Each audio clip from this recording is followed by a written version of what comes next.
But are there? Alright, so I know all of you have probably had some kind of experiences with the parking here at GBC, and I've had a lot, and they've all been horrible every semester. And this is my third year at GBC, and every semester is the same thing. For the first 2 to 3 weeks of the semester, or even a month, there's no parking ever anywhere on campus, and I know it's because there's a lot of new students who come and they're trying to find their classes, and people are trying to add and just get to school on time. So there's never any parking. So I know that if I started my classes earlier, like 7 or 8 o'clock, I could avoid this problem, but I can't because I'm not a morning person. I usually start my classes either after 9 or 9:30, 10-ish, so I can't really do that. I love my sleep, and without it, I'm kind of crazy. So, and if I did start a class early, I'd probably end up dropping it within the first 2 weeks of the class.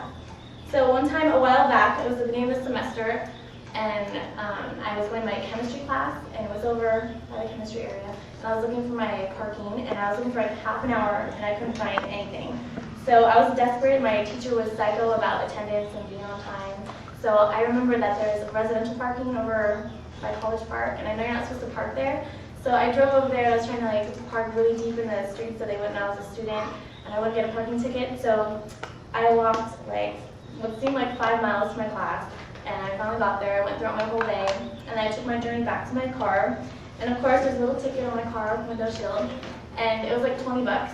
And I had already bought my parking permit for school, and that's like $35, so I was kind of mad. But I knew it was my fault because I was late to school. So I figured if I went to class next time on time, maybe I could avoid that. But that wasn't the case. I got there early the next day, and getting there early didn't help at all because I was driving around for another half an hour, and I couldn't find a spot anywhere.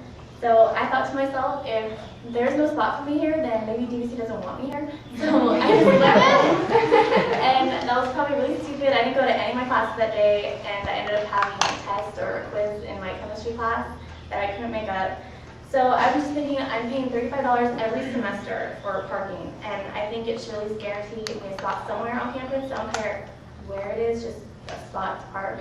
And all of these people that are paying for parking permits, there's like thousands of people, and that's like a lot of money. So why can't they build a bigger parking lot, like with levels and like a mall parking lot? That'd be a lot better. And they're also not thinking, all these people, all these students from like high school are coming in every semester, and compared to the rate of people graduating or transferring or dropping, it doesn't equal out. So they're not compensating for the parking and the students. So that's my major complaint about the parking. My other one is the stalkers, the people that creep out or follow you when you're leaving your class, and just sneak behind you in your car and just trying to find where you park so they can steal it.